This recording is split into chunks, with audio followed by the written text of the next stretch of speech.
അപ്പൊ അമേരിക്ക വാങ്ങിക്കുമോ? അപ്പൊ പലപ്പോഴും നമ്മൾ തമാശ ആയിട്ടും പലപ്പോഴും ട്രോളും ഒക്കെ കാണുമ്പോൾ പലപ്പോഴും നമ്മൾ മറന്നു പോകുന്നൊരു കാര്യമുണ്ട്.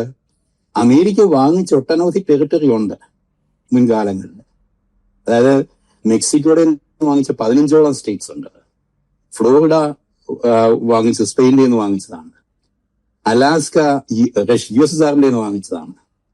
അപ്പം ഫ്രാൻസിന്റെയും സ്പെയിനിന്റെയും ഒക്കെ ആയിട്ട് പലപ്പോഴും ഇങ്ങനെ ട്രേഡ് ചെയ്തിട്ടുണ്ട്, ഇങ്ങനെ വാങ്ങിച്ചിട്ടുണ്ട് സ്ഥലം. അപ്പൊ അത് അമേരിക്കയെ സംബന്ധിച്ച് ചരിത്രം അറിയാവുന്ന അമേരിക്ക എന്നുള്ളത് പുതിയ അനുഭവമല്ല ഒരു സ്ഥലം വാങ്ങിക്കുക എന്ന് പറയുന്നത്. അതുപോലെ ഈ എക്സ്റ്റേണൽ ടെറിട്ടറീസ് എന്ന് പറഞ്ഞാൽ 10-16 ടെറിട്ടറി അമേരിക്കയുണ്ട്.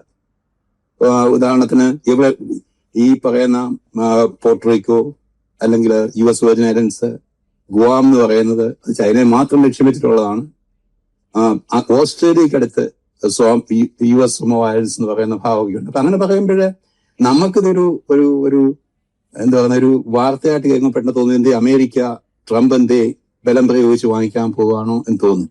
പക്ഷേ ഒരു ബലപ്രയോഗത്തിന് ആവശ്യമില്ലെന്നുള്ള സത്യം.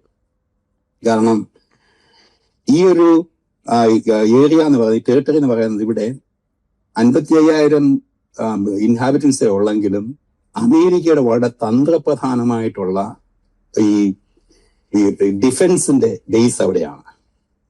അതായത് പിറ്റിഫിക് എന്ന സ്ഥലമുണ്ട്. പിറ്റിഫിക് എന്ന് പറയുന്നത് അവിടെയാണ് ഏർലി മിസൈൽ വാർണിംഗ് സിസ്റ്റം. അപ്പം റഷ്യയിൽ വരുന്നത്. അപ്പം ഇത് അമേരിക്ക മാത്രമല്ല യൂറോപ്പിനെയും പ്രൊട്ടക്ട് ചെയ്യുന്നത് ആവശ്യമാണ്. പിന്നെ EWRs എന്ന് പറയുന്ന ഏർലി വാർണിംഗ് റഡാർസ്. പിന്നെ നോർത്ത് അമേരിക്കയുടെ സ്പേസ് സേഫ്റ്റിയുടെ ഭാഗം കൊളറാഡോ ബേസിക്കലും അത് മോണിറ്റർ ചെയ്യുന്നത് ഈ ഗ്ലോബിന്റെ ഈ ഭാഗത്ത് നിന്ന്. പിന്നെ ഏറ്റവും പ്രധാനമായിട്ട് വേറൊരു വിഷയമുണ്ട്, പലപ്പോഴും നമ്മൾ ശ്രദ്ധിക്കുമ്പോൾ അറിയത്തില്ല.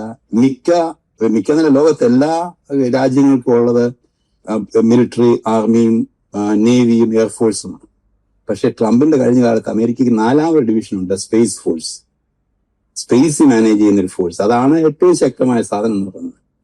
അത് ഇപ്പം നമ്മൾ ഇപ്പൊ വെനിസുല കേൾക്കുന്നുണ്ട്, ഞെട്ടലോട് കേൾക്കുന്നുണ്ട്, ഒരു ആയുധം എന്താണെന്ന് പോലും അറിയത്തില്ലെന്ന് പറയുന്നുണ്ട്. അപ്പൊ ഈ സ്പേസ് ഫോഴ്സിന്റെ ബേസും ഈ പറയുന്ന ഗ്രീൻലാൻഡിലാണ്.